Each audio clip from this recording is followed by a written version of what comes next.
So, welcome to this evening's Meet the Maker at the Goldsmiths Centre. My name is Charlotte Dew. I'm the Public Programme Manager here, and I'm joined by 8 fantastic makers who will be talking to you about their work and sharing their experiences and inspirations of working towards presenting either in Shine 2020 or Goldsmiths Fair this year.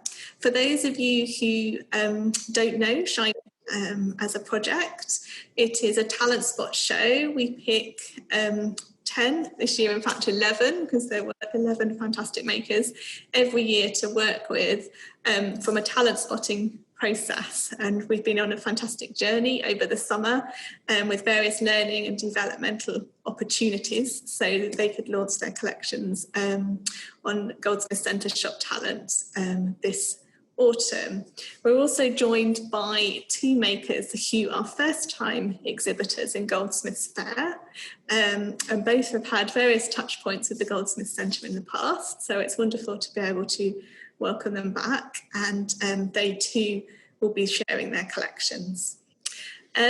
So without further ado, I'm going to welcome our first maker this evening, who is Sarah Shelton-Palmer.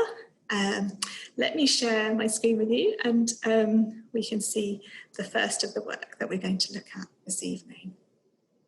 This evening, all of our makers are going to be talking to us about 3 of their fantastic pieces of work. So, Sarah, big welcome to you. You're coming from Cornwall, I'm guessing, this evening. Sarah's a silversmith and a jeweller.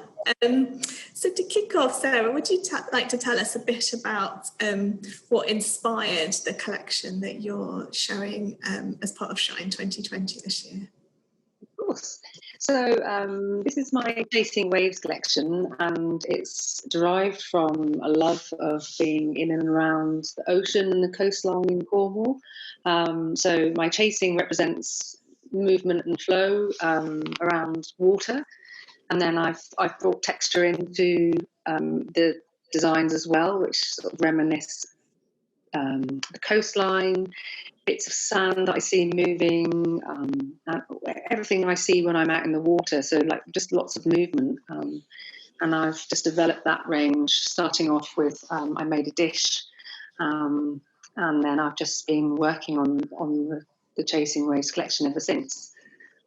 So the little box that you see in front of you, that was the second item that I made with the wave design on it, and it's brought up into little facets and then moved and smoothed slowly so it flows across the lid, and it's got little textures as well, which I get from the tools, the chasing tools. It's actually the first box that I made in silver, so it was really nice working with it and transferring my vision of water movement onto the lidded box. I really enjoyed making this little piece, seeing it come together. It's almost going back to my love of sort of treasure. It's like a little trinket box to put some special things that you may have picked up in, to keep your little keepsakes in a nice little box tucked away somewhere. Yes, and I think that your kind of love of surfing comes across really well in those pieces. Turn now to a jewellery design. Yeah. Could you tell us a bit about this? I kind of thought that when I saw the moonstone that you had chosen, that was a little bit maybe to do with the outdoors that you experience when you're surfing, but I'd love to hear about it from your perspective. Oh yeah, I mean it's going back to sort of like a treasure. I'm always drawn to iridescence and colours and reflections. So that moonstone said a number of things to me, and I just had to make it into a necklace. I just love the colours in it. It just brings it back to sort of an inspiration from nature. And then the green gold was gold that I alloyed myself, because I love that greeny colour you can get from mixing fine gold and silver together. And then I made the handmade chain is just to make it, it's a special sort of statement piece to wear It's got a little secret diamond in the clasp as well, which is nice. There's a little hidden extra, but it's all inspired by going back to sort of treasure and precious things that you might have maybe find one day on a beach. Wow, we would be lucky to find that on the beach, wouldn't we? And then we come to your third piece, where we come back to these amazing waves. And I know that you have spent some time in the last couple of years at Bishop's Land developing your skills in chasing and other areas of silversmithing. This is the piece that you made when you were there, when you were developing those skills, is that right? Yes, so this was towards the end. This is one of the last pieces that I made. So I developed the chasing a fair bit then, and I was sort of playing with.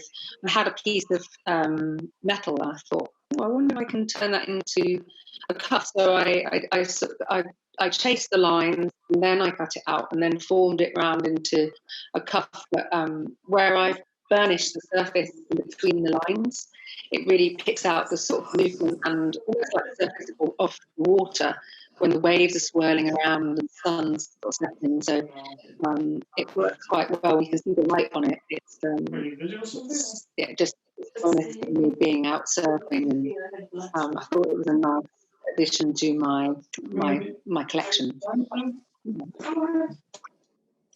It's fantastic, So Sarah. That was the last.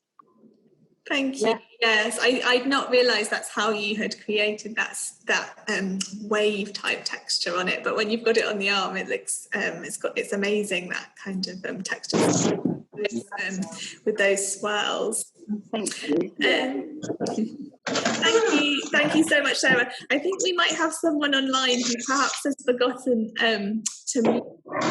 Could I ask all of our speakers just to mute themselves so we don't get the feedback? That would be amazing. I think we may have solved the problem. Annabel. I just didn't want anybody to not be able to hear you. A really warm welcome this evening.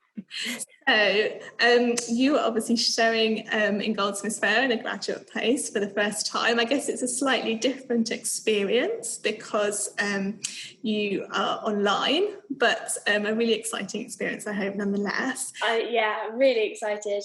I visited the fair for many years, so to be able to be part of it this year, even in this setting, is still absolutely amazing, and I can't say thank you enough to being able to be part of this. Fantastic. And we're looking at these beautiful Sake cups on screen now. Could you tell us a bit about the kind of story and your thinking behind the collection that you designed for the fair? This pieces is part of my touch collection, which focused on transforming non-verbal languages into tactile surface designs.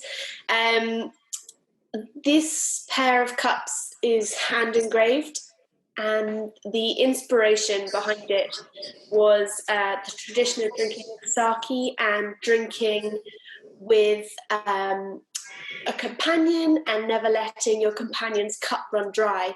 So you kind of almost a never-ending conversation. And for these two pieces, I took two people who didn't know each other.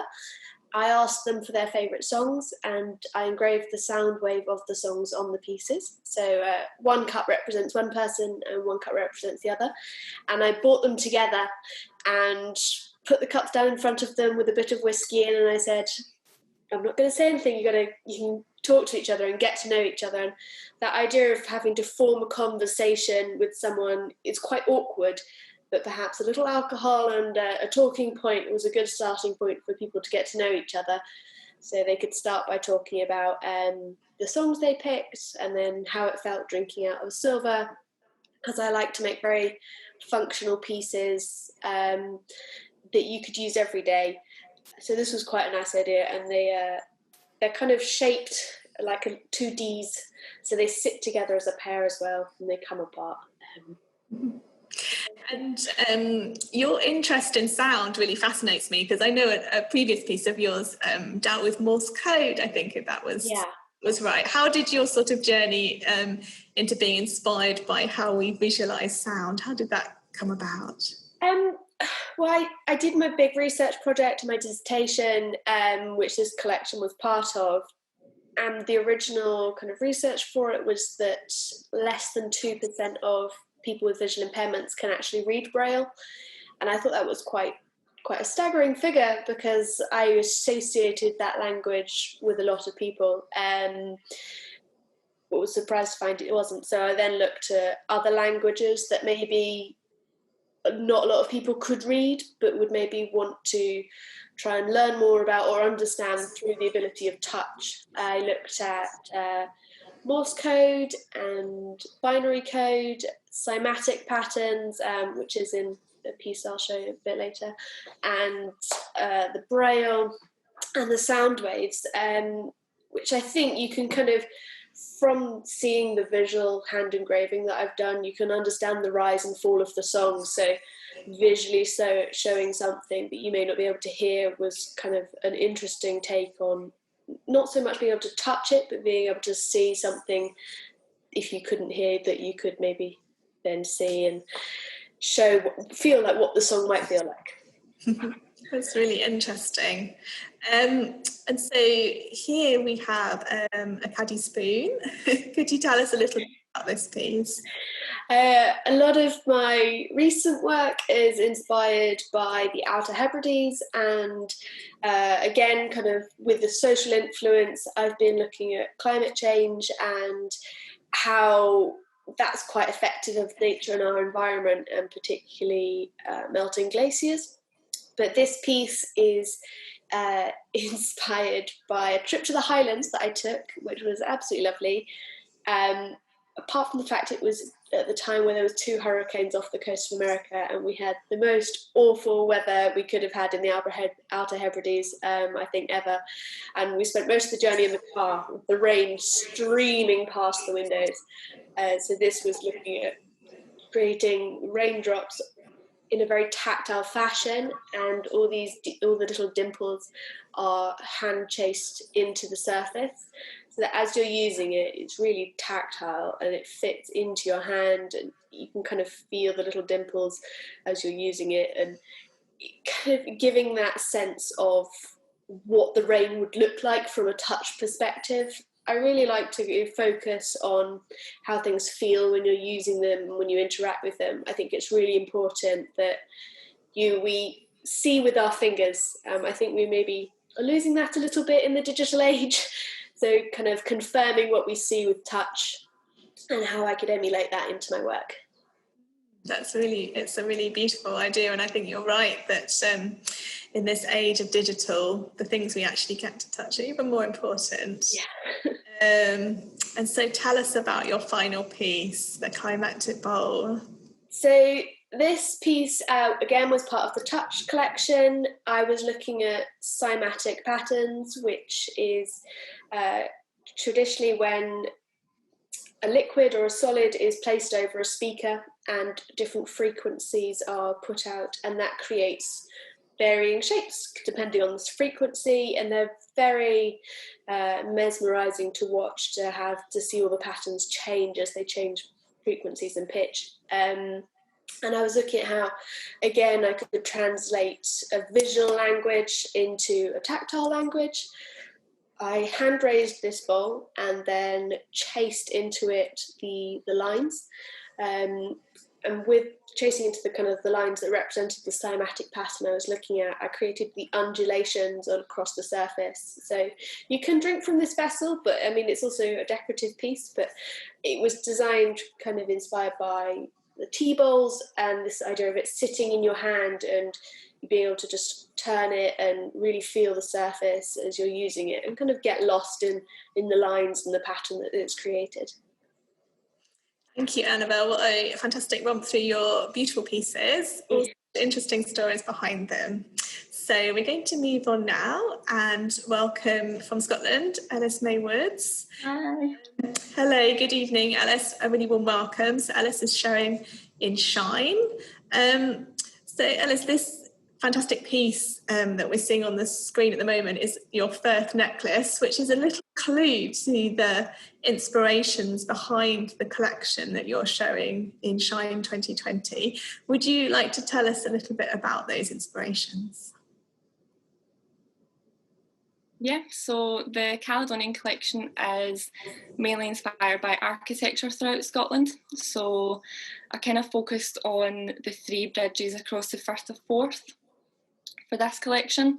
So I wanted to capture the sense of movement as you travel across the bridges and how all the lines and angles distort as you travel across. So for this piece, this necklace, I wanted to make a piece of jewellery that captured that sense of movement and kind of distortion from all the angles and lines. So this necklace is on the rail bridge, which is sort of like a huge cage-like structure. So I wanted to use square wire to create the kind of hollow forms. So when it's worn, you can see through and see the fabric or the skin that's worn underneath. Each piece, each link is completely handmade, so it's all made from length of square wire that's been scored and folded several times to create each individual form. So they're all slightly different, so that the piece is just completely unique. I think when we can see it on the model there, it gives you a fantastic idea of how you've created all those different forms that move as you wear it, but are these very interesting oblique angles based on your architectural inspiration. Yeah. And could you tell us how that inspiration continues into your chevron earrings? Yeah, so these earrings are inspired by the new bridge, the Queensferry crossing. That's probably the most modern bridge out of the 3, and it's got big kind of white cables that run along at different angles. So to capture that aspect just on a smaller scale. Whenever I travel, I feel like all the cables kind of give a sort of optical illusion almost.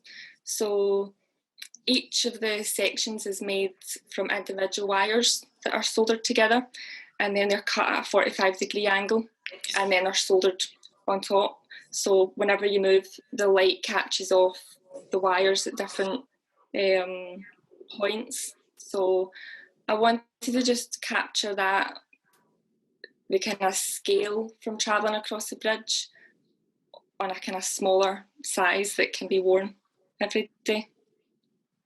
Yes, there's something rather lovely about the fact that you're looking at wires on the bridge, and then you're also using wire, but in a much smaller scale in the context of your making. And on to your third piece, which also utilises wire, but in a sculptural and flowing way. Could you tell us about your curl earrings, please? Yeah, I kind of got obsessed with soldering all the wires together. I kind of felt like that's something that I kind of got addicted to. So I was experimenting quite a lot with how I could cut up the sheets of the wire that I made, and how I could keep the same sense of movement like from my first necklace, but in a kind of more soft sculptural way. So these, I wanted to keep it very minimal because my works, that kind of runs through the collection and my work in general. So I wanted to just create a kind of soft curve of movement and keep it simple from these ones. So yeah. Thank you so much, Ellys. It's really fantastic. I think those you managed to involve those beautiful inspirations from the bridges and from Scotland into really gorgeous pieces. Just a reminder for any of you who are only just joining us or joined us recently, if you've got any questions, do pop them in the Q&A. We'll be coming to those at the end if you'd like to ask any of our makers anything. So now I'm really pleased to welcome Yilin Wang. Good evening, Yilin. Could you tell us a bit about how you developed the collection that you're showing in Shine 2020 this year? Sure. The collection I'm showing this year on Shine 2020 is the first collection I designed and made for my jewelry label. So when I designed this collection, I don't just think about myself. I also think about how my customers will wear them in their daily life. So when I design the pieces, I wish they can be more casual and people can wear the jewelry with any daily outfit. And this piece is the first piece I designed for the collection. I'm trying to discuss the combination of the softness and hardness. The shape of this necklace is quite heavy looking and is a typical chunky necklace, but I add quite like soft texture on the surface. If you look closer of the pieces, you can see the texture is like fish fins, seashells, shellfish, and also kind of like the ripples of the ocean. I want to I want to make craftsmanship and I want to make crafts that more close to people's life. I think. And I designed those pieces not just as jewelry, I also think them as a fashion accessory, because I think fashion also bring those pieces, also bring crafts to more people, more audience. And also if we can use crafts as fashion accessory is also a way that maybe more eco-friendly than the current fashion industry. So this is the motivation of me design this collection. I think that's interesting, that idea of fashion that lasts. I think that's something that is increasingly more important within our industry, isn't it? And all of the pieces seeing this evening are things that can last a lifetime and beyond. Yeah. And so here you've evolved that design into an earring. Would you like to tell us about these particular earrings? Yeah, so this piece is an unit from the necklace I showed on the last page. It also look quite heavy looking, and here I'm designed this kind of powerful shaped jewelry. Because I did research before in China and East Asia market that people always buy. Actually, the most jewelry we can buy here is quite tiny and small. So when I did this, I want them to be quite powerful, and it can show the beauty of the power on women, and it also can offer people and women here another aesthetic option. So, and you can also wear the necklace with the earring together. It will also look quite cool, quite awesome. Yeah. I'm sure we would. And your final piece is the earring clip, which I think is, or ear clip, which is, again, I think is evolving that language, isn't it, that you born out of the necklace. Can you tell us about this piece? Sure. This piece, I really like this piece after I made it, because compared to the traditional way we wear jewelry and earrings, like normally when we wear earrings, we need to have a ear piercing. But this piece, it just, we can wear even though you don't have an ear piercing. So it's like an object and we put on our body rather than traditional jewelry. And when I design these pieces, I think it more like tiny and small size sculpture rather than just jewelry. And I think I would explore and develop more pieces like this, which can just naturally suit and we can put on our body. Yeah. And it looks really simple and really easy to wear. So that's the reason I really like this one. Thank you, Yilin. That's really interesting, your explanations of that different motif, which you've realised in different ways. And if you have a look at the website, you can see the full collection, which also includes rings, doesn't it, and other designs of earrings. Thank you, Yilin. Lovely to see you this evening. So the next maker I'd like to welcome is Heidi Carthew, who is Sarah, coming to us from Cornwall. Good evening and welcome, Heidi. Hi.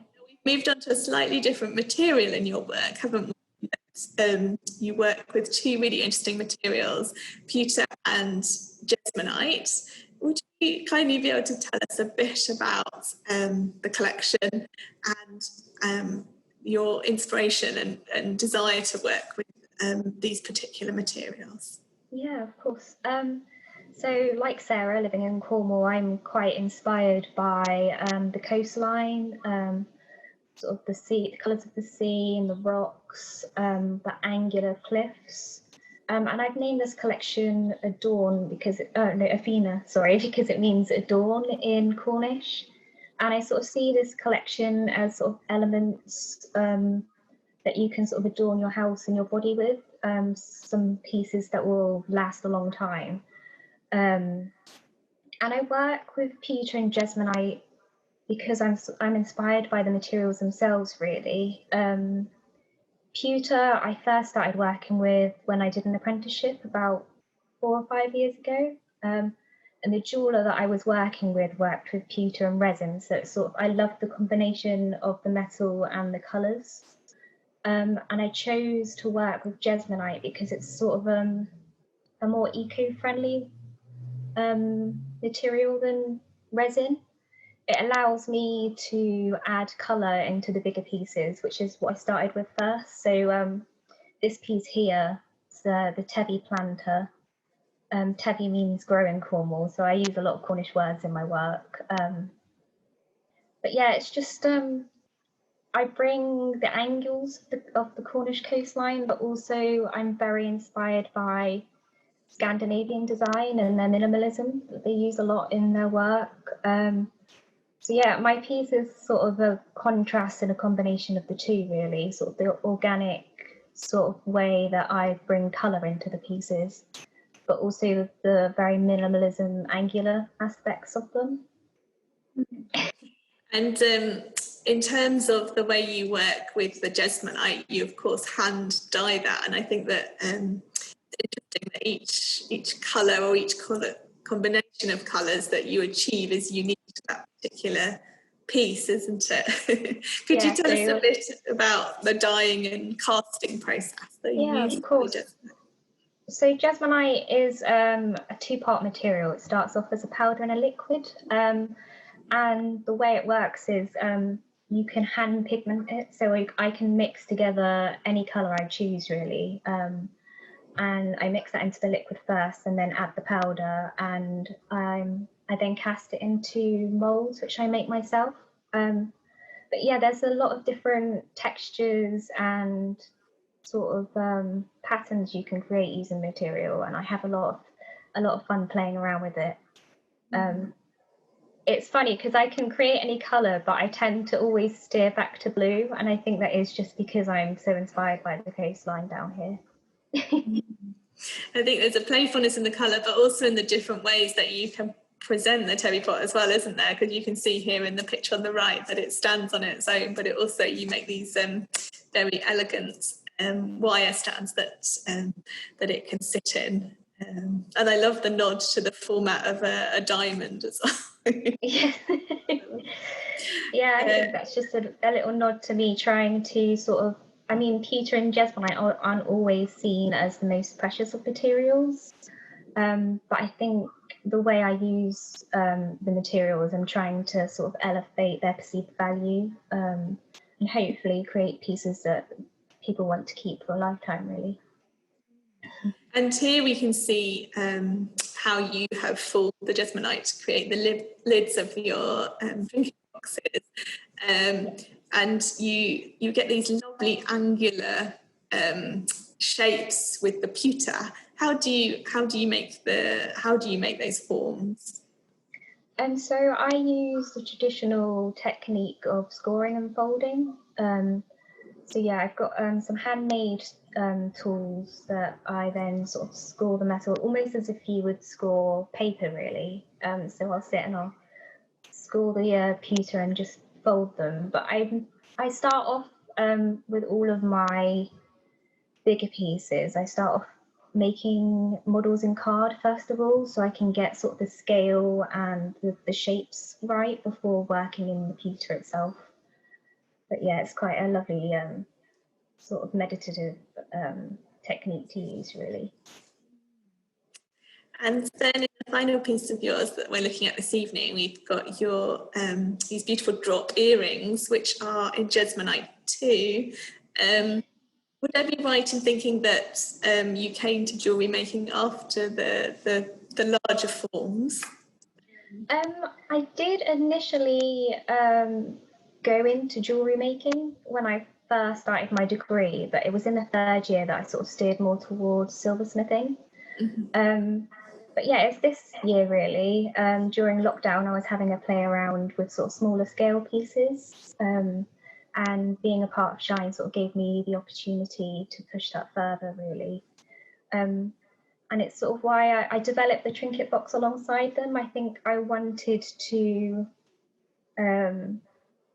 bridge the gap between my quite large scale pieces and my jewellery collection. So,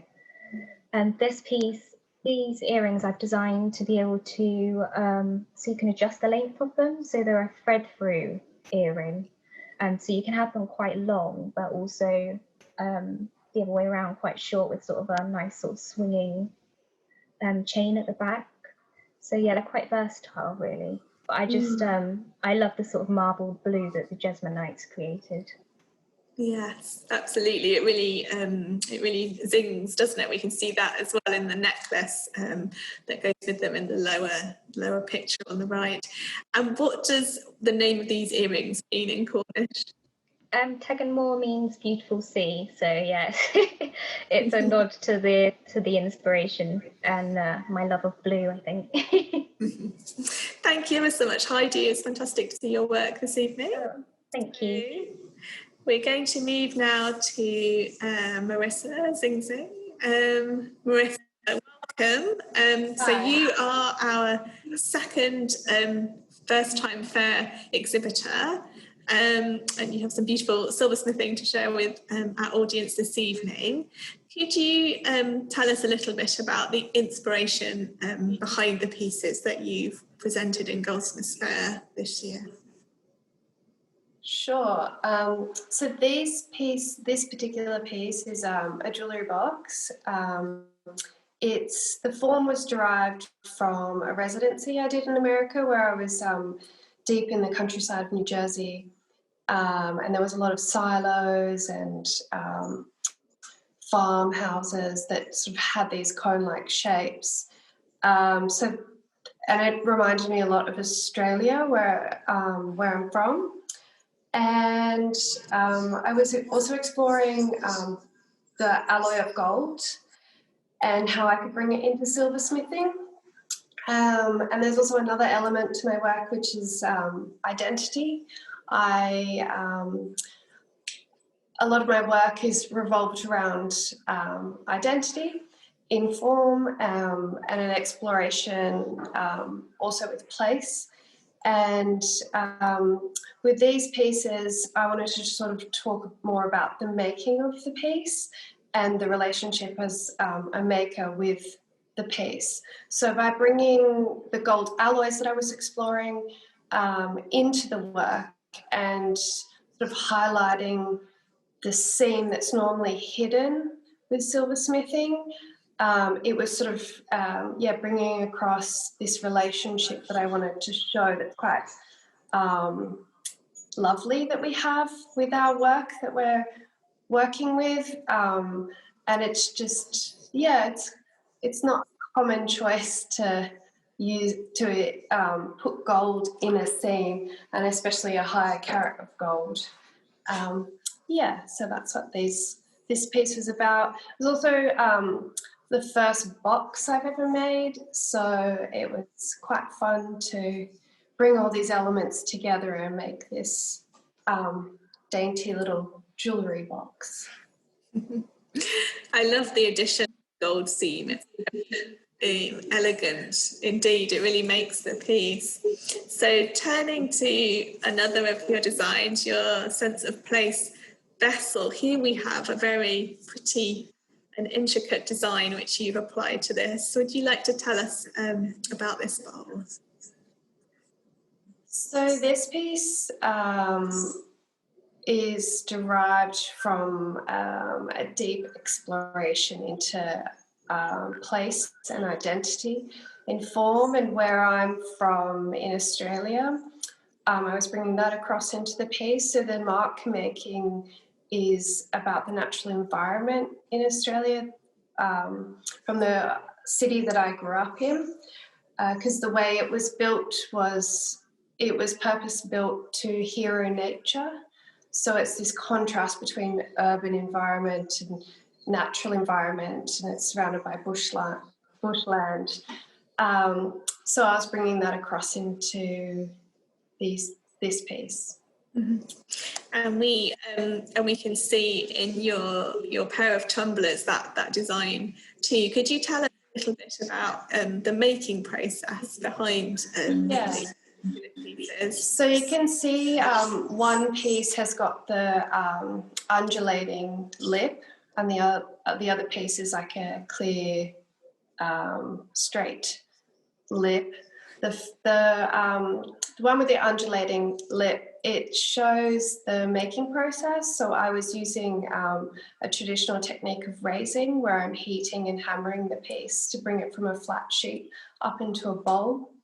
And normally you would take away the undulated edge if you have any of that, whereas I wanted to exaggerate that and bring it across. So it was sort of a little bit of that, bringing homage back to the making processes.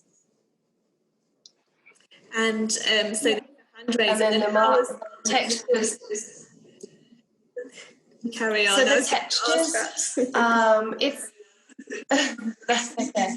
It's a traditional process of chasing and mark making, where I put a chemical within the middle of the piece, and it helps from deforming the piece, but allows you to lightly tap a texture into the piece and move the form. It's a similar process to what Sarah, the first speaker, she uses in her work as well.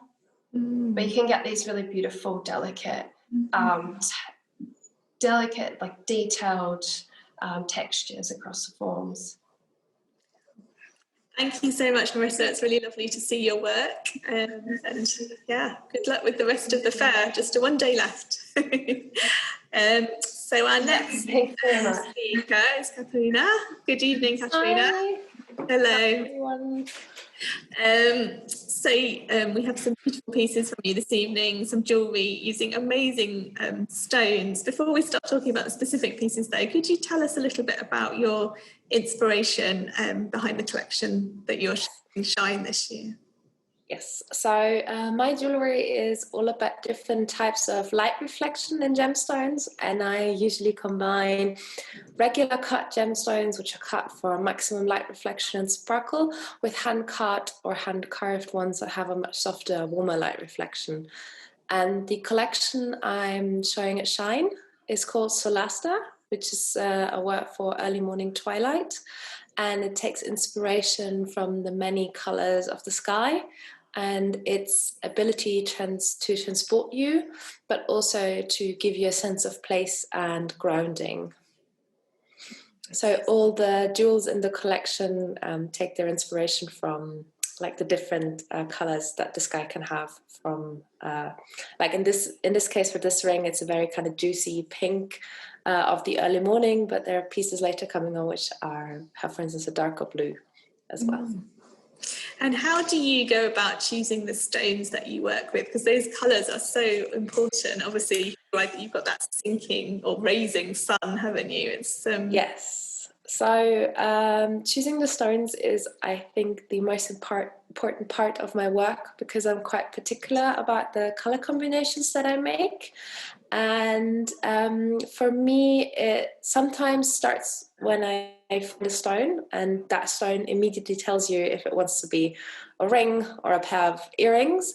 And sometimes it takes me quite a while because I have a vision of the piece that I want to make, and then I try to source the matching stone, and that can take me weeks to months to kind of finding the perfect color match for a stone. So I actually have a hoard of gemstones now, and they're all kind of waiting for their perfect match, which can sometimes be days or weeks, but I've also been holding on to some stones for years at this point, kind of waiting for the perfect companion.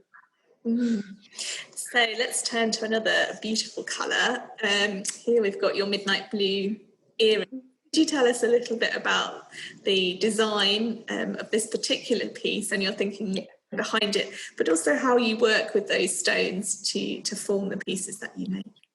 Yes, so these are called obviously midnight blue because there are two really dark blue stones combined with each other.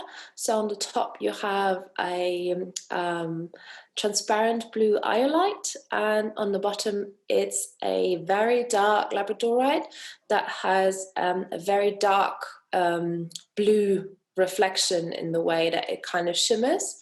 And for me it's really important because the inspiration comes from the sky. All of the pieces are created so that the stones kind of melt or sink into each other, like the sun sinking or the sun sinking behind a building corner. So that's kind of the inspiration behind these. And do you carve the stones yourself? How do you the shapes that you want to work with? So sometimes it depends. For simpler shapes, I've started to cutting and carving stones myself as well, and I'm getting braver with each stone that I don't crack. But for the more complicated shapes or the stones that are a bit more delicate, I work with a fantastic gemstone cutter. She's based in Ida Oberstein, and she cuts those stones towards my design. And to make sure that that we just get the right proportion, I usually make a few models of the piece in advance. I usually make a model of the stone that I want to have cut either in transparent acrylic or in wax to really figure out how the proportions need to be that the final piece comes out just right. Just because also working in stone, sometimes precious stones really doesn't afford me a lot of experimenting on the piece. Absolutely. The preparation is really essential, isn't it? That design process. Yeah.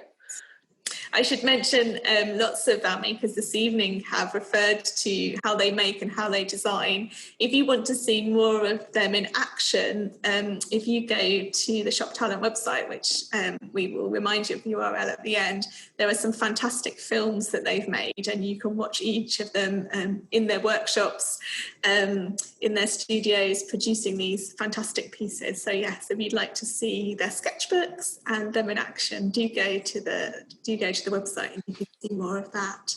So Katharina, your last piece, and this I guess I would call it a cocktail ring. Yes. Get to have cocktails out at the moment, but this is a really, really striking piece. Could you tell us about this one? Yes, so this one is called Sky and Grey Ring because it's about the moment before the storm. So it's really about it's got a blue chalcedony, and that's really about that angle just before the sky turns grey. And it also has a grey agate, which has been cut to form this kind of curve around it. And it's really coming from the inspiration that the storm clouds are kind of enveloping the blue sky, but you still have the duality of like still a bit of blue and still a bit of grey coming up, and then that kind of sizzle in the air that's represented by the 6 diamonds that you can see along the side as well. It's a really striking and beautiful combination of colours and design, and any of us who experienced the very wet weather at the weekend will have a very strong feeling of that moment before and during the storm. Thank you very much, Katharina. It's really Thank you. We've just got one more speaker left this evening, who I'll come to in a moment, but just before I come to Katie Watson and welcome her, a reminder that if you'd like to ask any of our makers this evening a question, do pop that in the Q&A, and we will have a few minutes at the end to answer your questions. So, Katie, welcome. Another maker like Sarah, who we saw at the beginning, who spent some time developing fantastic skills, silversmithing skills at Bishopsland over the last year. Katie, could you tell us a bit about what inspires the collection that you're showing in Shine this year? Yeah. So this collection, it's based on the British countryside. It celebrates nature in detail. And a lot of the inspiration comes from walks I have been on, especially around my hometown, Yorkshire, which has the countryside and the seaside, which is really nice. And also the Isle of Arran, which are both in Scotland. And, well, for example, the land and sea vase in this collection is inspired by a specific place in North. You're kind of overlooking the water from a cliff, and you look back and you see the fields and the mountains and hills in the distance. So it's kind of nice having that memory attached to that piece as well.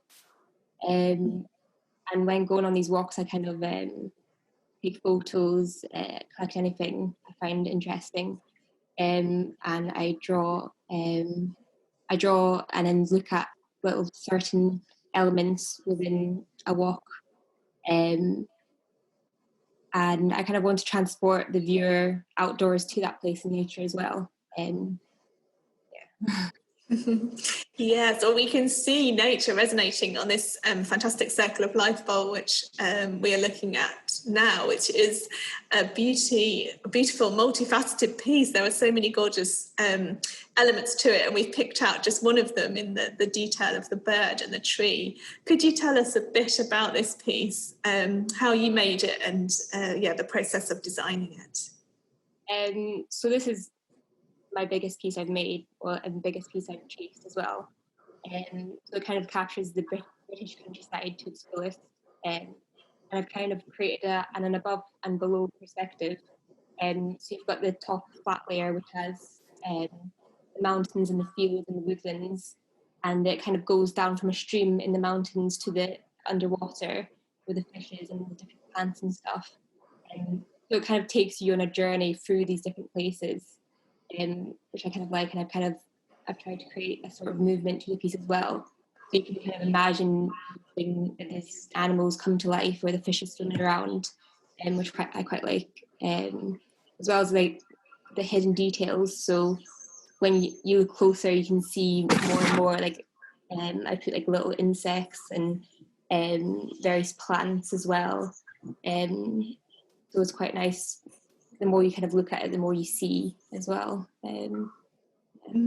It's certainly a piece that unfolds. I've looked at it a few times since we've had the pleasure of including it in Shine, and every time I look at it, I see a little more detail. One of my favourite, we'll just go back quickly. One of my favourite bits, and I don't know if you can all see it, is the tiny little snail that's crawling across the meadow just below the bird and the tree, which all of those tiny little features are really gorgeous. And the way the fish sink into that central bowl, it's a fantastic design. And staying with the theme of fish, we've got your fairy tale fish food platter, which is quite a title to say. It's a bit of a tongue twister. Here, though, you've combined these very sculptural fish forms on this beautiful board. Could you tell us a bit more about this in terms of the design and execution of it? Yeah. So with this piece, I kind of wanted to create a more enchanted, magical kind of feel, with the kind of glistening silver fish against the dark wood. And I tried to create a movement, as you can see, like the curved fish body, and you can see them kind of swimming around. And also I've like inlaid the wood with silver kind of droplets, kind of like the waters flow and ripples. And with this piece, you can kind of have it how you like. So you can take the silver elements off and place them around the board instead to make more room and kind of make it how you want as well. Whilst you've been at Bishopsland, you've been perfecting your amazing chasing. Could you tell us a bit about that sort of development of that particular skill whilst you've been there?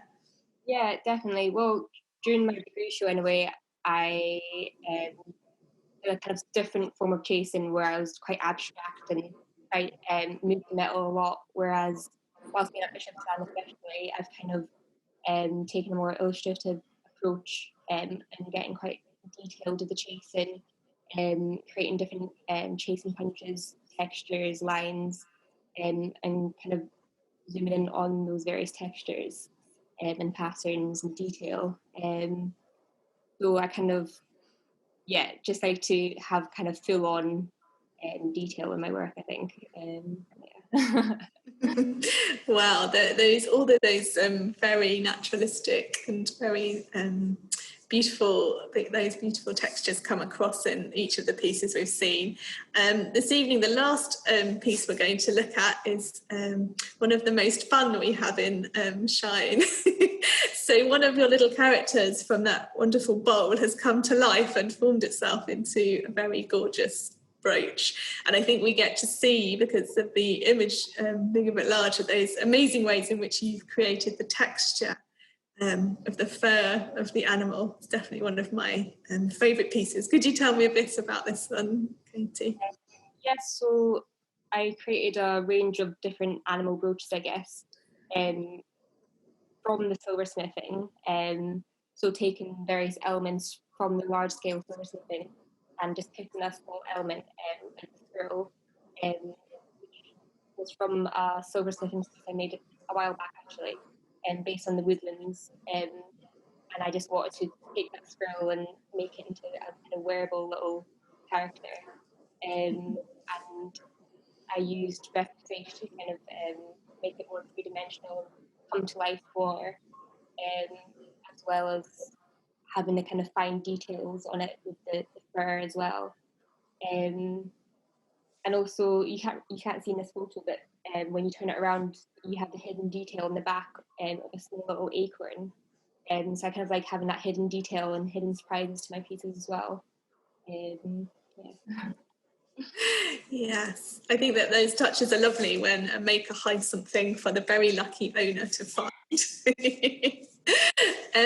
Thank you very much indeed, Katie. So that draws us to the close of meeting our fantastic makers this evening. Thank you all so much for you being so open and sharing your techniques and inspiration. I can see we've got one question. So it's a very practical one for Heidi, actually. So Heidi, Sarah is asking, not our Sarah, a different Sarah, is asking, she would be interested to know how you bond the Jesmonite and the pewter together. Well, I guess it depends on the piece, really. I've got one of the tebby pots here, but it's normally, there's a hole, so I create this piece separately, and then I pour the Jesmonite through the top into a mould that I've created down here. So actually in the bottom you can see the Jesmonite, and because of the angle it just won't come out, which is quite nice. But it does tend to bond to the Jesmonite, the pewter quite well itself. And then with the earring, I start off with a silver bit, sort of like this. So it's got these elements that sort of grab onto the jesmonite. So yeah, if it doesn't quite bond itself, there are elements there that stop it from unattaching, basically. That was a fantastic question. I didn't realise that you poured the jesmonite through. I've learned something. Yeah. Thank you, Heidi. So, Yilin, we have a question for you. How do you make your necklaces so chunky? I think I know part of the answer to this, but would you be happy to share a bit of your process, Yilin? Oh, have we lost Yilin? She's coming to us from China this evening, so apologies if we have. I think perhaps I can answer it a little in that they are cast and then plated. So I imagine that Yilin would probably create them in wax or do the design in wax and then cast that. Aha, is Yilin coming back? She can prove me wrong or right. Yilin, can you hear me? Hi.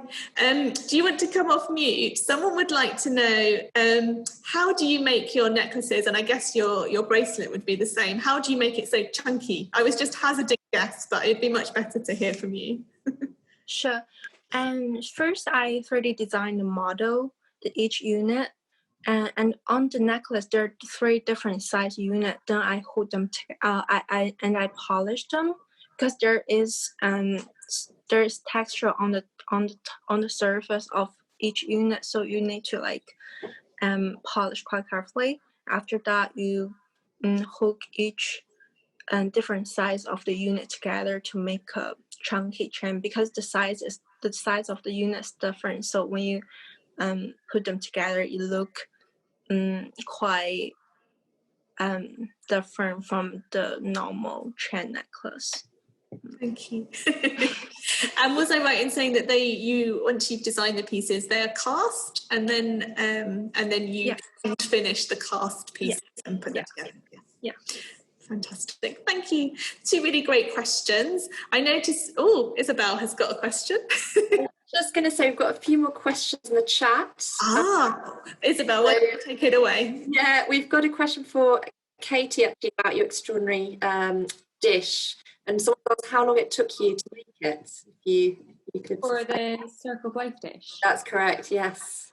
That took a long time. I mean, it was a massive learning curve as well. Because I had no idea how to make the structure of the piece initially. So I had to get quite a lot of advice from different people. So the structure probably took a full month to make, and then the chasing probably took a full month to chase as well. So it was quite time consuming, but enjoyable for the chasing part. Great. And someone's asked as well, is it engraved or etched? I think it's all chased. All my work's chased. Yeah, a lot of people think it's engraved because it looks quite similar, I guess, with the lines. And I don't really use chasing in the same way as a lot of other chasers. So brilliant. Thanks, Katie. And we've also got a question from someone who's actually starting out in jewellery and silversmithing. I would love to have some advice for emerging makers in their final year and beyond. I think he just wanted to get a little bit of advice from you. So maybe we can get in touch with him afterwards and let him know how you've got to where you've got to now as well, which is great. Thanks. I think that's all the questions we've got at the moment. Thank you, Isabel. And I think that that's a really good moment to mention again that in the films that each of our fantastic makers have made, which you can watch on the Shop Talent website, they all talk a little bit about their journeys to where they've got in their careers. So you'll get a bit of an insight there. But as Isabel says, we'll be pleased to respond to you offline and give you some suggestions. So I'm just going to finish the evening by providing a quick reminder of where you can find out more if you'd like to. So if you'd like to find out more about Marissa or Annabel's work, for one more day, you can visit the Goldsmiths Fair online and you can search for their names under makers, or you find their work in the shop. So do go and have a look at their pieces. And for any of you who are interested in having a closer look at those films I've mentioned, and also the fantastic work of all of our 11 shine makers, please do go to the Goldsmiths Shop Talent website. You'll notice that we've met 6 shine makers this evening. For those of you who were not able to join us for the other Meet the Maker last week, we have another 5 fantastic makers, and you can see all of their work on the website there. So thank you to all of our makers for joining us this evening, and thank you to all of you out there for joining us as well. It's fantastic to have you online for another Goldsmiths Centre event, and we'll hope to see you again in the not too distant future. Have a lovely evening, everybody, and thank you. Good night.